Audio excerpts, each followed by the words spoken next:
Inicial. Hoy nos visita la licenciada en Educación Inicial Jackie Michue Borges, y también magíster en deficiencia de aprendizaje, ¿no?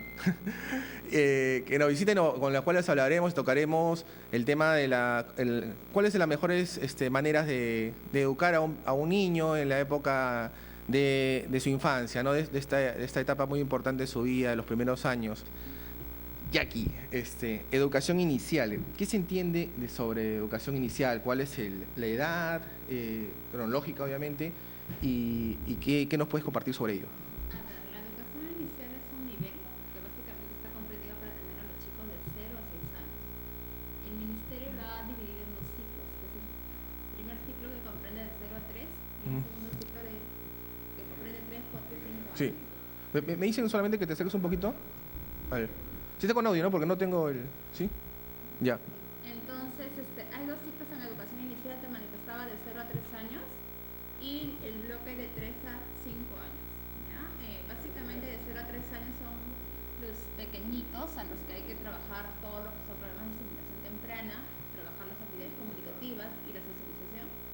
Y ya en segundo ciclo de 5, de 3, 4 y 5 años, básicamente trabajar todo lo que son habilidades y destrezas, ¿no? Que le van a favorecer en el desarrollo de su vida, trabajar la parte de creatividad, la parte de la autonomía. Qué bueno. Por ejemplo, tú ahorita lo has separado en dos partes muy marcadas, ¿no? Que es la primera infancia y ya cuando el niño está un poquito más crecido es donde va al nido.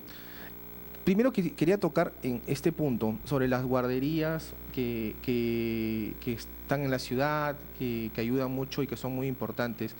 ¿Qué nos puedes contar sobre ello? ¿Y cuál es el factor de importancia de un educador especialista en la guardería misma, ¿no? A ver, las guarderías son establecimientos, también muchos de ellos con fines educativos, pero se crean por la necesidad de los papás y de las mamás de tener un lugar donde los puedan cuidar mientras ellos ejercen sus demás responsabilidades, ¿no? Si bien es cierto, nace con esa naturaleza de solamente atender a los cuidados que ellos necesitan de acuerdo a sus características, es importante tener en cuenta que ahora los establecimientos pues ofrecen un servicio educativo, no solamente se centran en cuidarlos, sino que también ofrecen, si son niños pequeños, como te decía, de 0 a 3, programas de estimulación, ¿no? Desarrollo, y también si son pequeños, de 3 a 5 años, trabajar todo lo que es apresamiento, destrezas motoras, ¿no? Se ha profesionalizado el tema en ese mundo, ¿no? Claro, en realidad es ofrecer un servicio más completo y no solamente cuidar al niño, ¿no? Sino darle posibilidades de aprendizaje durante el tiempo que esté en la guardería. Sácame una duda. Por ejemplo, ¿en las guarderías siempre está asesorada por algún profesor de educación inicial? Tendría que estar asesorada por un profesional del área, ¿no? Es lo más conveniente. Pero a veces no lo sucede. A veces solamente es para cuidarlos, nada más, ¿no? Exactamente, depende de la empresa, ¿no? Se espera que sea siempre un profesional del área, sea tanto de inicial o una psicóloga, que acompañe todo ese seguimiento del niño. Yo soy un convencido de que eso es un tema al cual, hablo de Lima nada más, debe desarrollarse más, ¿no? Porque a muchas mujeres, profesionales que están estudiando, a veces son madres solteras, a veces simplemente no tiene pareja, pero no tienen que cuidar al niño y eso les entorpece un poco los planes que tienen para estudio, para trabajo. Claro. Debería ser un poco más masivo, ¿no? Yo pienso que cambiaría mucho la vida a muchas personas, principalmente a las mujeres, ¿no? Como te decía, aparecen estos centros, estos establecimientos para responder a la necesidad que tienen las mamás, ¿no? Sobre todo las mamás que tienen que estudiar o trabajar, ¿no? Ahora, seguimos avanzando. Por ejemplo, viene la etapa de la educación, ya el nido en sí, ¿no? Lo que dicen la cuna, el nido. ¿Qué factor debe tomar como muy importante los padres de familia para poder matricular a su hijo en un nido, principalmente, ¿no? Que nos puedas ayudar. A ver, yo en realidad sugiero que el papá debe tener claro qué es lo que espera para su niño, ¿no? Y en base a lo que él espera, tiene que elegir un centro que le ofrezca el servicio. Lo que yo recomendaría es básicamente que consulte a otros papás, ¿no? Como ellos, usualmente primos o amigos que tienen Entre la experiencia hijos, del colegio, ¿no? claro, ¿no? Y que indague sobre el tipo de servicio que ofrece cada centro. Dependiendo de eso, ellos ya se crean una idea. Lo otro es explorar el mercado, ¿no? Acudir a centros. Si toda institución tiene yo asumo la obligación de poder abrir la puerta a los papás y decirle cómo es la metodología, qué es lo que ofrece, qué va a hacer su niño, ¿no? Durante la jornada escolar. Se dice también que la educación también viene de casa y hay varios consejos que queremos pedirte. Te pido solamente que te quedes unos minutos, vamos a ir a una pausa y regresamos. Regresamos en su programa Pisa tu balón en unos minutos, si nos ayudan con el corte. Gracias. Bienvenidos otra vez a su programa Pisa tu balón. Me indican que hemos tenido un problema en el audio por el satélite que había fallado. Bueno, sucede en programas en vivo, esperamos que puedan entender. Quiero regresar a la pregunta que quedó pendiente, a los que nos pudieron escuchar, hablamos sobre los niños en el nido, ¿no? En los colegios de inicial, pero obviamente la educación principal viene desde el hogar, ¿no? Y aquí nos enfocamos. ¿Cómo a veces la pregunta del millón, cómo controlar a un niño de esa edad que corretea y que tiene la energía de 100 personas y que si agarra un caramelo va a tener el doble de energía? ¿Cómo una persona debería comportarse con un niño, ¿no? ¿Cómo tratarlo? ¿Cómo educarlo? Es importante recordar que todos los niños, pues, en realidad son inquietos, ¿no? Entonces, básicamente la pregunta asumo que va dirigida a los papás o la inquietud por los papás, ¿no? ¿Cómo controlar a los chicos? Entonces, yo creo que el establecimiento de las normas es lo más importante, ¿no? Anticipar cuál es la conducta que se espera de ellos para que ellos lo puedan ejecutar y no sorprenderlos, ¿no? ¿Qué es lo que se espera que ellos hagan? Si, por ejemplo, tú como mamá, tú como papá, quieres establecer la rutina, ¿no? Una rutina de que tu niño se vaya a acostar a las 8 de la noche, ¿sí? Yeah. Pero son 10 minutos para las 8 y tú le estás gritando porque él está mirando televisión o simplemente se te pasó ese día porque estás viendo la novela y se te pasó y ya serán las 8:30, 9 de la noche y ya lo comienzas a resondrar, a gritar y a amenazar, ya tienes que ir a acostarte, ¿no? Pero no la anticipaste, tienes que ser constante. Si tú quieres que tu niño se acueste a determinada hora, no puede ser un día sí, un día no, un día más temprano, un día más tarde. Tienes que mantener la conducta y esperarle y decirle qué es lo que esperas de él y establecer toda una rutina para que esto se logre, ¿no? Por ejemplo, es solamente un ejemplo. Sí, eso es, o sea, armar una estrategia de estudio, ¿no? de educación para los niños, ¿no? Como lo que me indicabas hace un ratito. ¿Cómo descubrir también si un niño tiene un problema? A veces nosotros también como adultos sabemos cuando nuestro compañero de trabajo, familiar, ¿no? A veces tiene ciertas actitudes diferentes y sabemos la pregunta típica, oye, ¿estás bien? ¿Cómo te va? ¿No?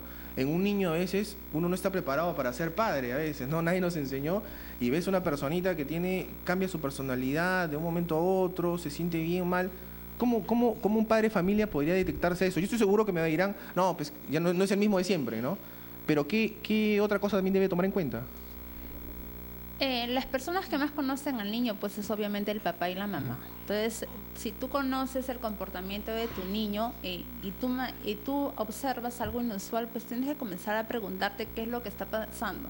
Básicamente hay dos entornos importantes en el niño, ¿no? El ambiente familiar, el hogar, y el contexto educativo, los pares y la plana docente, ¿no? Entonces, si tu niño, que era súper alegre, llegaba a casa y te saludaba con un beso, y ahora ya no lo hace y es más cohibido, es un niño que le gustaba salir al parque, mamá, vamos al parque, y simplemente ya no lo hace, no te invita a hacer esta actividad, pues hay un cambio notorio. Tú tendrías que percatarte y definir qué es lo que está pasando, preguntarte e indagar. Si tú en tu contexto familiar, dentro de tu núcleo familiar, te das cuenta de que no hay un cambio significativo que pueda estar originando este cambio de comportamiento, es importante que vayas donde la docente y, bueno, busques la explicación, ver si lo ve también diferente en el aula, ¿no? Cómo se comporta con los amigos e incluso con ellos mismos. Claro, yo pienso que ahí es un juego en pared entre el docente mismo y el padre de familia, ¿no? Es una triada, trabajamos en conjunto, es el niño, la familia y nosotros, ¿no? Los profesionales en este caso. Y me imagino que los profesores también ven esos cambios de comportamiento y también lo evalúan para ver si existe un problema, ¿no? Para que suceda. A veces el problema, para una madre ve a su hijo triste, de repente el problema está en el colegio. De repente al profesor también lo ve triste, de repente el problema está en casa, ¿no? Claro.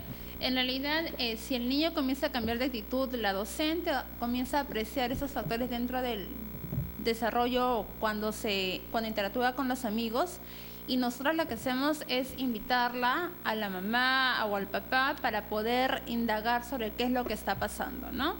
Si es que no vemos nada notorio, de repente que un amiguito lo molesta o que algo está pasando dentro del roce con los pares, pues tratamos de explorar qué está pasando en el hogar, ¿no? Y por qué está cambiando este niño. Sácame una duda, Jackie. Por ejemplo, ahora se habla mucho del tema del bullying, ¿no? Que yo me resisto a decir, bueno, que ya lo dije, a que la gente lo conozca como bullying, ¿no? Porque, bueno, ¿para qué utilizar una palabra tan, donde se puede, no sé, tan gringa, tan americana? ¿Por qué no usar una palabra en castellano? Pero eso es un tema totalmente aparte, no me das caso. Okay. Acá el punto es de que se conoce mucho el bullying a veces en secundaria, ¿no? O sea, los jóvenes, los niños son muy crueles. Llega a este punto también hasta la educación inicial. A veces los niños pueden afectar sobre otros en ese nivel. ¿Y cómo afrontarlo, no? Es indiscutible de que los chicos cuando son pequeños llegan a tener discusiones, ¿no? Entonces, precisamente por las características que ellos tienen. Los chicos son egocéntricos, ¿no? Hablamos de los menores de 5 años, menores de 6 añitos, ¿no?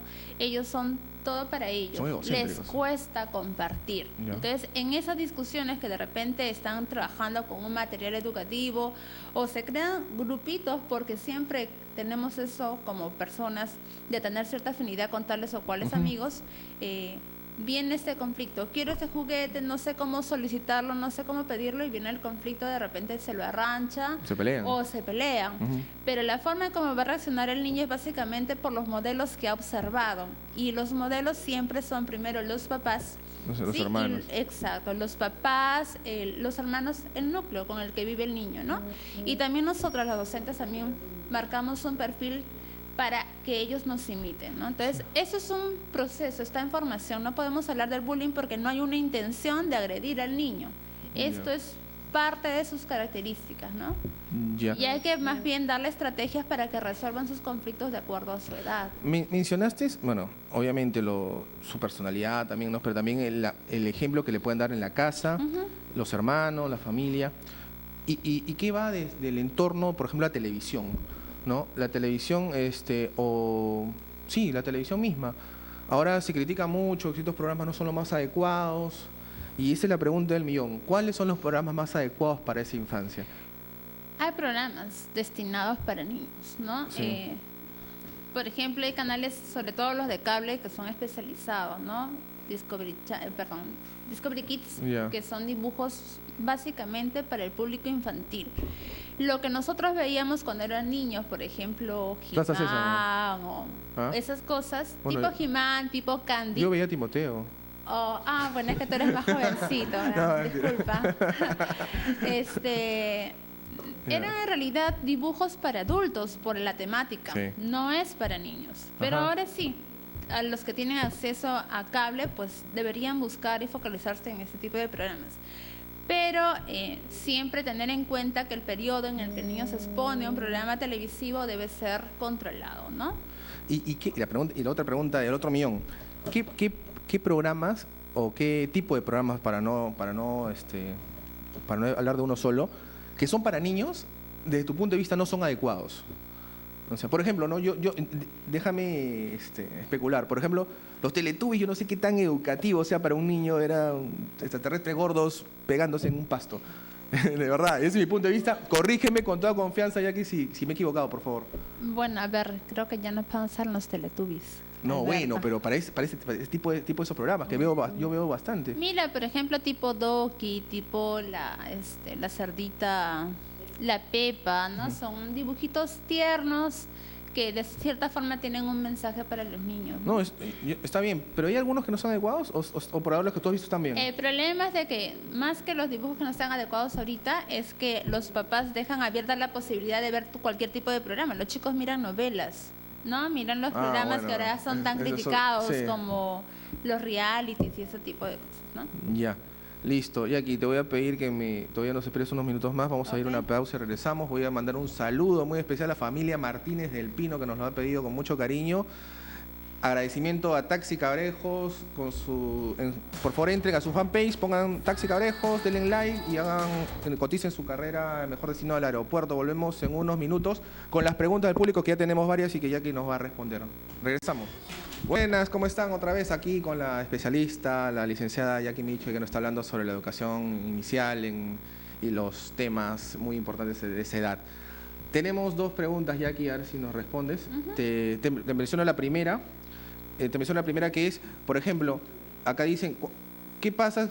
¿Cómo deben afrontar los padres de familia el primer día de clase de un niño? ¿No? Porque la mayoría se pone a llorar, se agarra la reja y hay que zafárselos y dejarlos ahí, y da pena en muchos casos, pero ¿cómo deberíamos afrontar eso? A ver, yo te decía, importante siempre anticipar al niño de lo que va a pasar para poder tener con Espérate un poquito, por certeza favor. lo que se espera, la conducta que se espera del niño. Entonces no podemos llegar el primer día de clases y recién alistarlo, cambiarlo y llevarlo al colegio, ¿no? Debemos ya anticipadamente decirle que él va a comenzar a ir a un colegio, incluso de repente caminando una tarde, pasar por la institución y decirle, ¿no? Que ahí va a tener muchos amiguitos, que va a jugar con los amigos. Claro. Entonces ya se va anticipando de lo que va a pasar. Y el día el primer día de clases, hacerlo de la manera más natural. Yo creo que más ansiosa se pone la mamá que el propio niño. Sí. Y esa ansiedad la transmite al pequeño.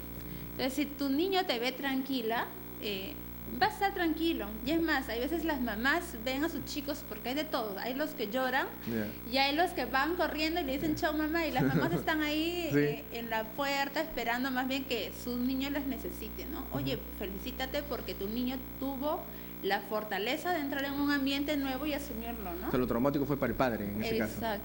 Hay veces es más traumático. Había para una el papá. segunda pregunta, si me ayudan, por favor. Ah, ya, me acordé un poco. Hay padres que ven películas de terror con sus hijos. ¿Cómo influye eso? La pregunta sería ¿por qué miran películas de terror Está mal. si no es un programa para niños, ¿no? Sí, ¿Qué es sí. lo que se espera? ¿Quieres generar miedo? ¿Quieres generar que tu niño tenga pesadillas en realidad? ¿Por qué exponerle ese tipo de películas? Incluso No también, tiene ningún sentido. en ese sentido también, no sería adecuado las películas de acción, las películas ya bueno, va a subir de tono de ley, ¿no? Pero Mira, los niños de iniciar, los chicos de este bloque etario tienen características y necesidades específicas. Tú necesitas ofrecerles lo que ellos necesitan. No necesitan mirar novelas, no necesitan mirar películas de terror. Su mundo, y respetemos, su mundo es mágico, su mundo es tierno, su mundo es infantil. Entonces tenemos que exponerlo a este tipo de programas. ¿Para qué generarlos? ¿Para qué adelantarlos? Lo va a aprender, pero luego. Y en todo caso, acompáñalo si es que cometes la indiscreción de sentarte, estás mirando una novela o una película, y acompáñalo y dile de que ellos son actores, que en realidad lo que ven no es sangre, que en realidad son Claro. personas que actúan, ¿no? Para que ellos también vayan comprendiendo cuál es el yo rol. siempre he pensado de que a un niño se le debe tratar como, se le debe conversar como una persona, ¿no? Porque como un adulto, bueno, en sus límites, ¿no? Porque Claro. a veces tratar a un niño simplemente como si fuera una personita que no razona, que no piensa, creo que lo limitas, pero ya demasiado, ¿no? No sé qué opinas. El niño no es que no piense, lo que pasa es de que hay que hablarle de acuerdo Sí. al lenguaje que él maneja, ¿no? Términos sencillos que los puedo comprender, y en realidad no es un adulto pequeño, tampoco. No, es una No le- persona. Exacto, es una persona, y explicarle de acuerdo a lo que él te pregunta sin complicarte mucho, ¿no? Ujú. Te voy a hacer una pregunta que es, para mí, yo considero que es muy seria y quisiera que me la respondas, pero así puntualmente, no sé, porque ya el tiempo nos gana, justo me sacan la paletita cuando voy a hacer mi super pregunta. No, mentira. Lamentablemente, el tema de la pedofilia es un tema muy triste, muy trágico para muchas familias. Ujú. Entonces, ¿cómo a veces, cuál es la mejor manera para asesorar, para ayudar, para que un niño abrir los ojos y que se dé cuenta de que no puede no puede arriesgarse a darse su propia vida con un desconocido, ¿no? La típica no recibas un dulce desconocido. Ahora creo que hay que no solamente repetirla, sino también hacerla sonar más, ¿no? Básicamente este es un rol importante de los papás. Son los papás los que ellos tienen que enseñar al niño de qué personas son confiables, de las que puede recibir algo. En realidad hay niños que se pegan tan a la letra a lo que dice el papá y la mamá, que solamente lo reciben de ellos y del el entorno familiar más cercano, ¿no? E incluso yo he tenido niños, bueno, de manera muy particular, que yo le invitaba una galletita y no te la recibían. O Claro. tú te dabas cuenta que no se la comía, sino que la mantenía, ¿no? Es básicamente No, la bien. conversación que tengas con tu niño. Bueno, y aquí el tiempo nos ha ganado. Ujú. Te dije que iba a quedarte chiquito, ¿no?